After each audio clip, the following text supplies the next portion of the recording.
साकार विश्वहरि के व्यक्तित्व और उनके आश्रम की भव्यता को देखकर यह कहना गलत नहीं होगा कि वे एक आधुनिक और समृद्ध जीवन शैली के प्रतीक हैं। बिछुआ स्थित आश्रम की ऊंची दीवारों के पीछे छिपी यह दुनिया किसी भी तरह से एक पारंपरिक आश्रम की छवि नहीं प्रस्तुत करती। कैमरे की नज़र से देखें तो यह स्पष्ट होता है कि यह स्थान किसी आलीशान महल से कम नहीं है। आश्रम की इमारत बड़ी और आधुनिक सुविधाओं से लैस है, जो बड़े शहर के किसी 5 सितारा होटल की तरह प्रतीत होती है। चारों तरफ साकार विश्वहरि की बड़ी बड़ी तस्वीरें लगी हुई हैं, जो इस जगह की महत्व और भव्यता की ओर भी बढ़ाती हैं।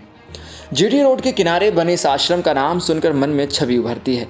वह वास्तविकता से बिल्कुल विपरीत है। ड्रोन कैमरे से ली गई तस्वीरें बताती हैं कि यह आश्रम किसी आलीशान महल जैसा दिखता है, जिसमें कांच के बड़े दरवाजे, शानदार फर्नीचर और अत्याधुनिक उपकरण लगे हुए हैं। बाबा की तस्वीरें दीवारों पर सजी हैं और बैठने के लिए अलग से हट बनाए गए हैं।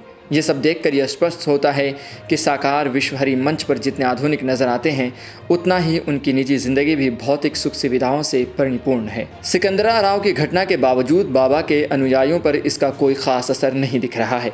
बिछुआ स्थित आश्रम पर पुलिस की पहरेदारी के बीच भी अनुयायी वहां पहुंच रहे हैं। कुछ महिला अनुयायियों ने तो यहां हंगामा भी किया और साकार विश्वहरि को निर्दोष बताया।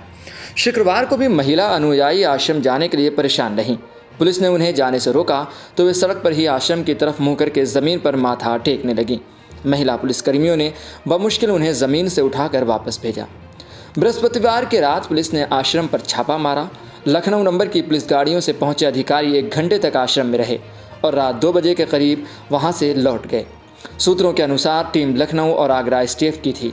इस घटना के बाद से आश्रम के आसपास पुलिस की संख्या बढ़ा दी गई है और अनुयायी भी पुलिस और मीडिया के साथ भिड़ रहे हैं।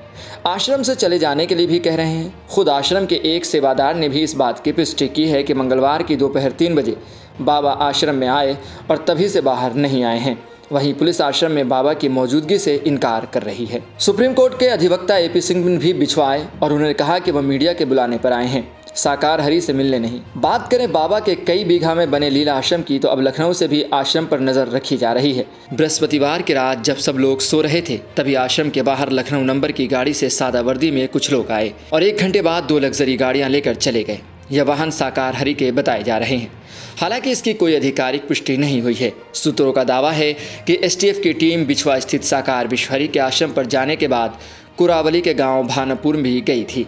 दरअसल गांव भानपुरा के निवासी बाबा के सेवादार रामल लड़ैते यादव को पुलिस ने हाथरस में गिरफ्तार किया था।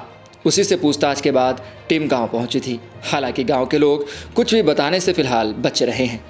इसके अलावा आश्रम के आसपास के स्थानीय लोगों ने भी आश्रम की भव्यता और बाबा की जीवन शैली पर मिश्रित प्रतिक्रियाएं दी हैं।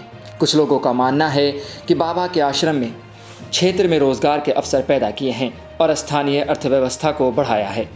वहीं कुछ लोग आश्रम के निर्माण और बाबा के भव्य ज़मीन शैली को लेकर सवाल उठा रहे हैं।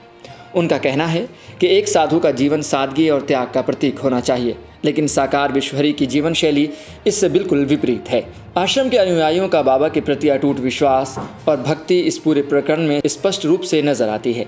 वे बाबा को निर्दोष मानते हैं और उनके समर्थन में डटे हुए हैं। दूसरी ओर पुलिस और प्रशासन इस मामले की जांच में जुटे हैं और आश्रम के अंदर बाहर की गतिविधियों पर कड़ी नज़र रखे हुए हैं।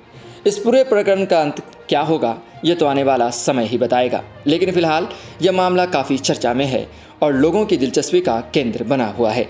ऐसे ही खबरों के लिए देखते रहें सहारा समय का समय डिजिटल।